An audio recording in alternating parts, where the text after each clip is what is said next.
сентябре 1999 года по России стали взрывать. Тут сразу же, на что я обратил внимание, вернее, я и раньше на это обращал внимание, хотелось бы сейчас об этом сказать. Если вы помните, в сентябре 1999 года, как сейчас сообщается, были взрывы в русских городах. В дагестанском городе Буйнакске, потом 2 в Москве и в Волгодонске. 1 в Волгодонске, и в Рязани поймали террористов, которые оказались сотрудниками ФСБ. Так вот, если вы помните, через 2 года, в 2001 году, 11 сентября, было нападение на Америку, на Нью-Йорк. Да, на самолетах террористы совершили вот этот акт. А Боровой, если вы знаете, есть такой Константин Боровой, который сейчас проживает в Америке, бывший депутат, очень информированный человек, сообщал, что нападение 11 сентября на Америку совершено сотрудниками ГРУ. Просто, чтобы для понимания, именно в сентябре, когда эта трагедия 1999 года произошла в России, покрывающую эту трагедию 11 сентября уже в Америке другая. И это как бы проводит параллели между русской трагедией, да, когда чеченские, как якобы чеченские террористы, напали на Россию, убивать их мирных граждан. И тут потом арабские террористы из Аль-Каиды напали на Америку.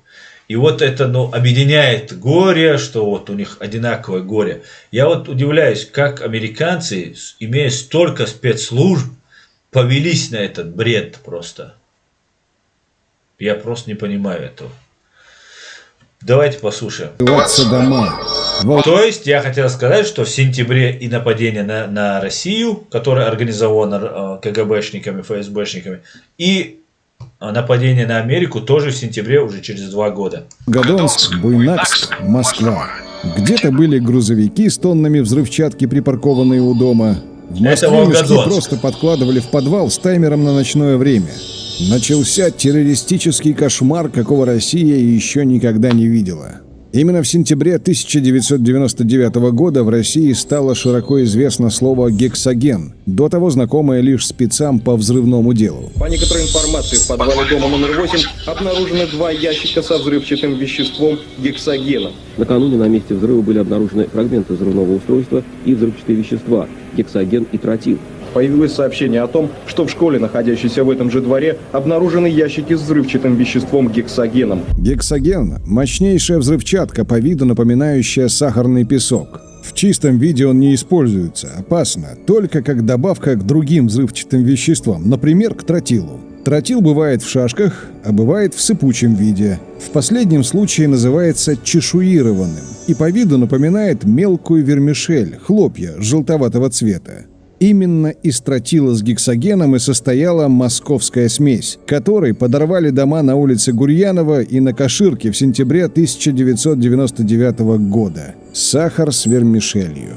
В подрывах домов обвинили чеченцев. И тогда же, в сентябре 1999 года, началась Вторая Чеченская война. На выборы Путин доселе не... Вот, смотрите на эту рожу. Этот момент очень-очень... Я не знаю, как это получилось так, да, видимо, гениальные люди, им везет во всем этом. И Манский есть такой режиссер, кинодокументалист Манский. Так вот, Путин сейчас находится на месте взрыва одного из домов, на Каширке, по-моему, вот он сейчас стоит, у взрыва дома, приехал Путин посмотреть, посмотрите на эту рожу. И ему Манский задает вопрос, как вы думаете, цель оправдывает средства? Цель оправдывает, да, цель оправдывает средства, он задает вопрос. И Путин же взрывал, Манский не знает еще, что это взрывал Путин. И Путин на него посмотрит как, смотрите. Как раз Путин становится президентом, Манский вокруг с ним бегает с камерой, там снимает его и так далее. И в этот момент он ему задает вот такой вопрос. Просто ловит Путина просто за жабры. И посмотрите на рожу Путина. Смотрите, какой он. Это очень интересный момент. Никому неизвестный чекист из бандитского Петербурга шел уже как полководец и спаситель страны от чеченского террора. Это преступление, причем Вот, это тот момент, который я вам показывал. преступление гнусное. Совершенно очевидно, что это террористический акт. Трудно назвать этих людей людьми. Их даже зверями назвать нельзя. Если это звери, то бешеные. Это вызов уже не государству. Это вызов народу. И поэтому ответ должен быть соответствующий. Он должен быть сверхжестким. Если вы обратили внимание, он там говорит, это вызов не государству, вызов народу. Как я говорил и постоянно повторяю об этом, и как любят они это делать, они всегда прикрываются вот этим многострадальным, бедным русским народом, который, вот нужно, он говорит, это вызов не государству, а народу. То есть Путин, взорвав русских, обвинив в этом нас, чеченцев, призывает русских теперь пойти народной войной против чеченцев, задавить. Вот просто всей вот этой массой. Так это и было сделано. Так это и было сделано. А теперь тут они уже в Дагестане, 90-й год, 99-й год, вот сидит рядом, ну, сидит на кадре, видно, этот, как его, Рушайло, матерый убийца, пособник террориста. На тот момент, когда взрывы домов в 99 году были, Рушайло являлся министром МВД, заранее введен в эту должность. И это все было далеко заранее, все спланировано. Это была очень мощно подготовленная операция. Все было учтено, кроме одного бдительного гражданина Картофельникова, дома жителя Рязани по улице Новоселова 16/14, который рассекретил всю вот эту их схему, да. Явилась истина, как говорится. Явилась истина и сгинула ложь. Воистину, ложь обречена на погибель. Дал-мула. С вами не имеем права позволить ни секунды слабости себе. Ни секунды. Потому что если мы это сделаем, то тогда те, кто погиб, тогда получается, что они погибли напрасно. Поэтому я предлагаю сегодня эту секунду поставить. Мы обязательно выпьем за них. Обязательно. Но пить будем потом. Потом, тогда, когда эти задачи принципиального характера, вы о них все знаете, будут решены. Зловещие взрывы домов тогда вызвали реальный ужас. В сентябре 1999-го в Москве люди массово дежурили в подъездах по ночам, сами обыскивали подвалы и чердаки. Гаишники буквально накидывались на любую проезжавшую «Газель». Ходили слухи, что мешки развозят на «Газели» к местам подрыва. По телевизору крутили фотороботы каких-то кавказцев, которых вот... Ну, вообще-то это не совсем кавказцев крутят, там больше на башкиров, татар похоже, но это не важно. Здесь им говорят, набрасывались там на «Газели» и так далее, набрасывались на чеченцев. Набрасывались на чеченцев. Ни один чеченец не мог спокойно выйти. Подкидывались гранаты. Просто менты подходили, предлагали в одной руке наркотики, другой, это было не только в это время, потом Норд-Ост, когда было, это было, и долгое время позже было. Тебе подходили и говорили, вот тебе наркотики, вот тебе патроны, выбирай сам, что ты хочешь. Ну и чеченцы говорят, ну давай патроны, ну чтобы там наркотики там не палиться. Ну такой трюк такой, менты выкидывали. Можно было утром выйти, там пойти куда-нибудь в больницу кого-нибудь навестить, да, и до того, как вы добрались до больницы, вы уже к вечеру, только к вечеру вы добирались до больницы. Вы там на рынке что-нибудь, яблоки там, что-нибудь купите, выходите, и вот к вечеру, там утром в 10 вы вышли, в 9 вышли, и где-то к 5, к 6, к 7, к 8, когда уже в больницу не пускают, ты приезжаешь в больницу, там как-то передаешь через охранников там эти фрукты, еду, и уже от дерева к дереву, перебежками там пытаешься добраться до дома. И был самый настоящий террор против чеченцев. И на протяжении многих лет. И когда сейчас чеченцы молчат, и нам говорят, вот, где же эти чеченцы и так далее. Так вот, это только то, что было в Москве, не говоря уже какой геноцид, в прямом смысле геноцид настоящий, реальный геноцид происходил в Чеченской республике Ичкерия. За то, что чеченцы не совершали. И еще пока никто за это не ответил. Вот должны были взять, но они опять ускользали. Все узнали про Ачемеза Гачияева, который якобы и развозил мешки с сахаром по домам, а потом как сквозь землю провалился. Его так и не нашли до сих пор. Меня просьба ко всем предпринимателям или квартиросъемщикам, которые сдавали это тому гражданину помещение, срочно сообщить в органы внутренних дел. Ну вот Колян Куликов тоже вот принимает участие по нагнетанию обстановки. Не исключено, что он может где-то находиться, и мы сейчас не исключено, где-то точно находится. Обращается ко всем жителям города и в первую очередь. Вот, смотри, 13 сентября теракт в Москве, а 11 сентября, через 2 года, уже в Нью-Йорке. И вот как они накручивали, очень накручивали. Предпринимателям. Вы все забыли, наверное, да? И кто-то меня постоянно меня упрекает, даже мои некоторые там товарищи русские как-то уже через губу со мной разговаривают там из-за того, что я постоянно говорю русский терроризм, русский фашизм там и так далее. Так вот, уважаемые русские, когда меня обзывали чеченским террористом, когда меня обзывали во всех смертных грехах, вы все молчали. И сколько на нас вылилось этой грязи, чеченский след, чеченский терроризм, чеченский бандит и так далее. Так вот, я за 10 своих жизней не смогу вам ответить. Даже если буду днем и ночью говорить русский терроризм, русский терроризм. Так что терпите, господа. Со следующим обращением. Если в последнее время этот человек снимал офис или помещение под склад, немедленно позвоните в милицию, чтобы, возможно, предотвратить новую трагедию. И подобная информация уже поступает в органы внутренних дел.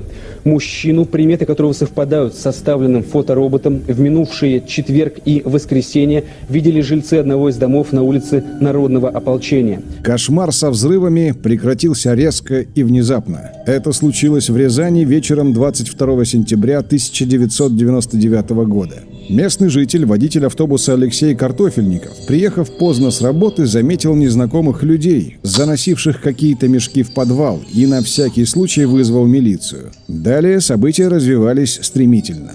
В подвале были обнаружены 3 мешка с сыпучим веществом, таймер и детонатор. Картофельников позднее в эфире НТВ описывал содержимое мешков как какие-то Вот этот Картофельников. Вот этот Картофельников, который спас не только себе и своим соседям жизнь, но и раскрыл просто преступление тысячелетия. Вот просто преступления века, скажем так. Наверное, были за 1000 лет такие, но в этом веке такого никто не делал. И применят ли такие люди, которые убивали своих граждан, новичок, коронавирус, полоний, конечно, не задумываясь, вообще без проблем, нет у них ни души, ни совести. Конечно, они будут это делать. И пока их не уничтожат, я как правозащитник призываю уничтожить логово этих бандитов, мир не успокоится, мир не будет спокоен. Будут убивать, травить, уничтожать. В том числе в Германии. В том числе в Германии. И немцам нужно уже просыпаться, а не думать, что все отлично. Против Германии, против Европы, против Соединенных Штатов идет война. Самая настоящая необъявленная война. По преимуществу вермишель желтоватого цвета, мелко порезанную. Я эти видел мешки буквально в 3 метрах, когда они лежали. Они напоминали, я не знаю, может, не гексоген, что там такое. Было желтоватого цвета, во-первых. И такой вот мелкий, как скажем, вермишель, такой вот порез, какие-то вот такие гранулы, так бы называют. Вот я отсюда сейчас вижу, там, ну как, мука отсюда видно, мука. Вот там что-то такое были, какие-то гранулы желтоватого цвета. Вермишель. Именно так выглядит тротил в измельченном, чешуированном виде. Ну а гранулы – это уже ближе к гексогену. Минут через 15 на место примчались взрывотехники, МЧС, ФСБ, высокое начальство из областного УВД. Газоанализатор показал присутствие паров гексогена. Московская смесь? Жильцов в считанные минуты выгнали из квартир на улицу чуть ли не в ночных рубашках. Абсолютно все местные службы, включая Рязанское управление ФСБ, восприняли ситуацию как попытку теракта. Новость облетела всю страну. По ТВ был показан фоторобот подозреваемых, все центральные телеканалы России сообщили о предотвращенном взрыве жилого дома. На утро 23 сентября 1999 года пресс-служба МВД Российской Федерации официально сообщила о найденной в Рязани взрывчатке на основе гексогена. Сам город в это время стоял на ушах. Перекрыли все въезды-выезды. Искали 3 террористов, 2 мужчин и 1 женщина. А вот обратите внимание, вот этот террорист составлен по фотороботу, очень похож на Гиркина, который напал на Украину и начал вот эту войну.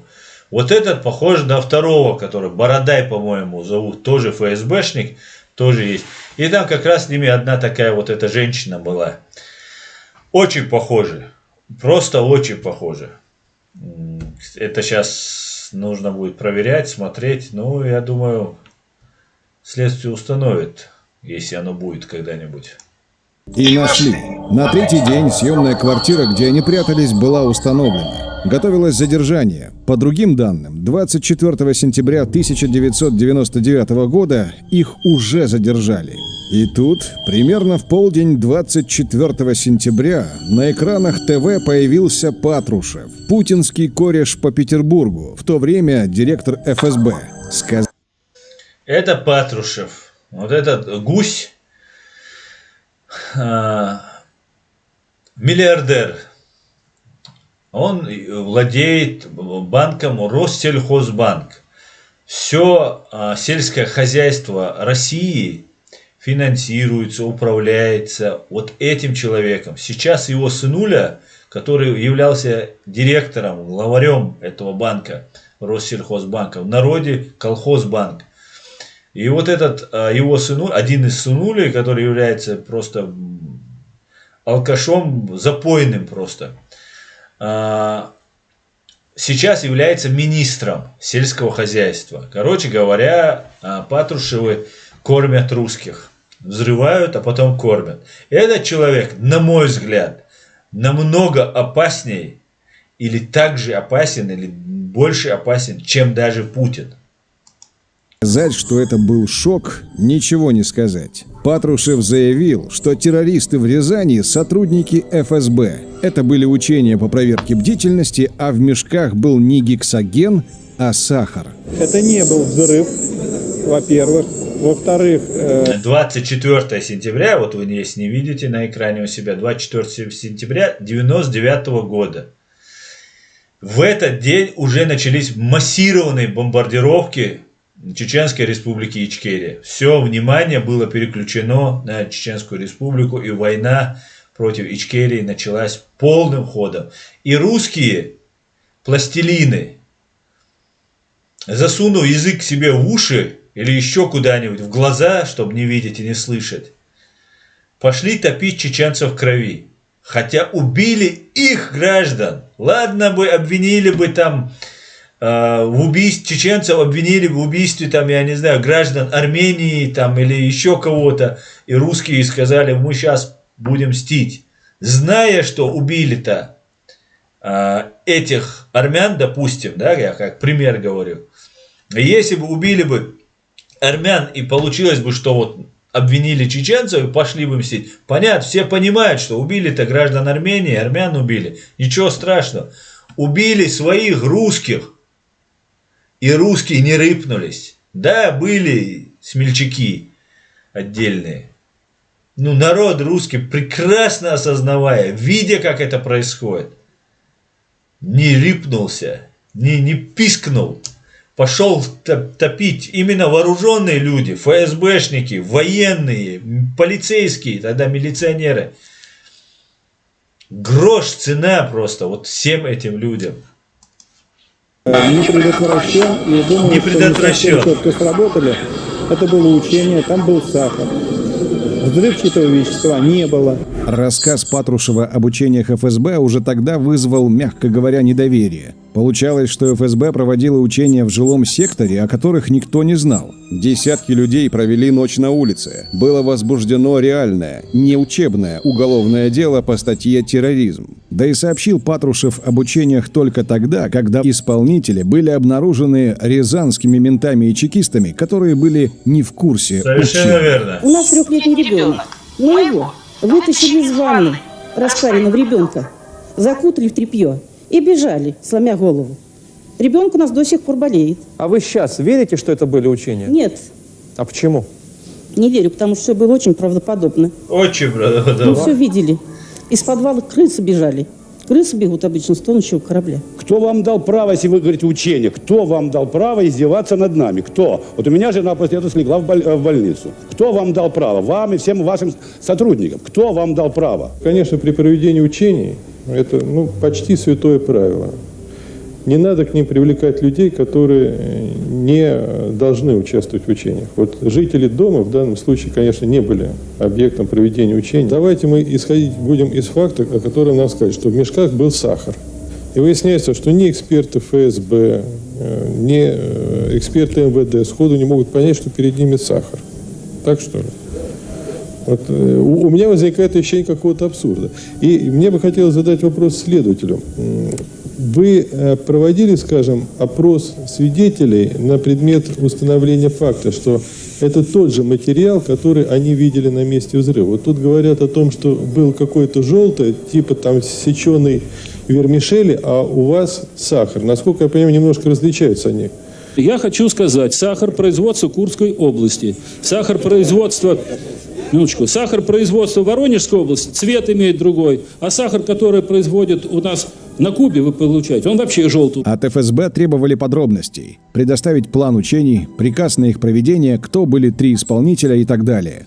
Попытку дать хоть какое-то объяснение инциденту ФСБ предприняла через полгода, 22 марта 2000 22 марта 2000 года была пресс-конференция ветеранов Альфа и Вымпел. Об этом я не указывал. И спасибо вот этому каналу, который вот это напомнил. Это тоже очень важный исторический момент, который очень будет полезен для тех людей, кто будет расследовать это дело. года. В этот день в Москве прошла пресс-конференция ветеранов подразделений «Альфа» и «Вымпел». Там выступил вот этот персонаж, бывший командир спецназа «Альфа» генерал Геннадий Зайцев. Вот он в бытность на службе. С Путиным в Кремле в 1999 году. С бандитами из Подольской ОПГ она крышуется спецназом ФСБ. В общем, заслуженный ГБ-ветеран. И вот на пресс-конференции 22 марта 2000 года он поведал, что учение с рязанским сахаром проводила спецгруппа ФСБ из Москвы с участием людей из отряда «Вымпел», профессиональные диверсанты. Спецгруппа выехала в Рязань в тот же день, 22 сентября 1999 года, ближе к вечеру. Купила охотничий патрон в магазине «Кольчуга» для муляжа детонатора и 3 мешка сахара на базаре. На основании распоряжения руководства. Вот, посмотрите, вот эта фотография тоже очень важная. Когда они туда доехали, да, когда они все это покупали, еще светло, день. И должно было, по идее, когда они доехали туда, по рассказу этих самых гибнюков, это должно было быть ночью, уже вечером, да, темное время суток. А здесь еще пока светло. Безопасности, в соответствии с планом проведения первого этапа операции «Вихрь антитеррор», наша группа была поставлена задача выехать в город Рязань для проведения данных мероприятий, что и было сделано. Вот, закупить сахарный песок, собрать имитатор взрывного устройства. Злополучный сахарный песок, впоследствии названный некоторыми СМИ гексогеном, был куплен спецгруппой на местном базаре, заявил Зайцев. Пары гексогена в подвале он объяснил тем, что эксперты нарушили элементарные правила и воспользовались грязными приборами, на которых были остатки взрывчатых веществ от предыдущей экспертизы. То есть накануне они уже работали где-то с гексогеном, интересно где, и забыли приборчик протереть. Вот такие истории от генерала Зайцева. Плюс к рассказам от генерала Патрушева. Генерал Зайцев, прослуживший в КГБ всю жизнь, наверняка слышал старый принцип – легенда должна быть непроверяемой. Если нет, надо использовать другую легенду. Но что-то легенды у товарища Зайцева и товарища Патрушева никак не клеятся.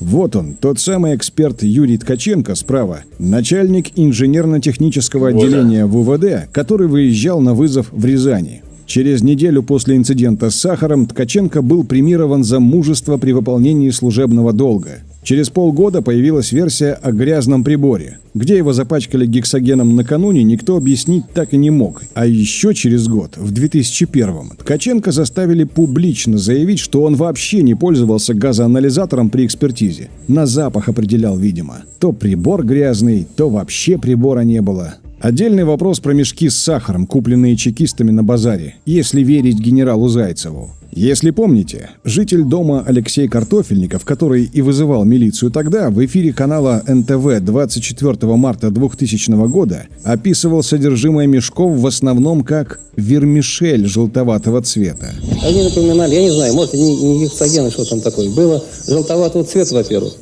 И такой вот мелкий, как скажем, вермишель, такой вот порез, какие-то вот такие гранулы. Зайцев давал пресс-конференцию на 2 дня раньше, 22 марта. И про это, конечно, не знал. И повторил версию Патрушева про мешки с сахаром. Так что ж купили чекисты на базаре? Вермишель или сахар? Да, это важный, очень важный момент. Свидетель, который лично видел, это очень ценный человек, он говорит про вермишель. А эти говорят про сахар. Это просто В феноменальный спецназе прокол. ФСБ сахар от вермишели отличить не могут. А если там была смесь, где они ее смешивали? В «Жигулях», на которых подкатили к дому на улице Новоселов? Или, может, прямо на базаре? В общем, как говорил Березовский, серый кардинал при Ельцине. Он закончится, его повесят на рее. Вы тогда сказали, в 2000 году. Его повесят на рее. Но меня повесят, видимо, перед ним, потому что скажут, что ты его привел. И я от этого никогда не отмажусь. Жаль, что это прозрение пришло к нему слишком поздно.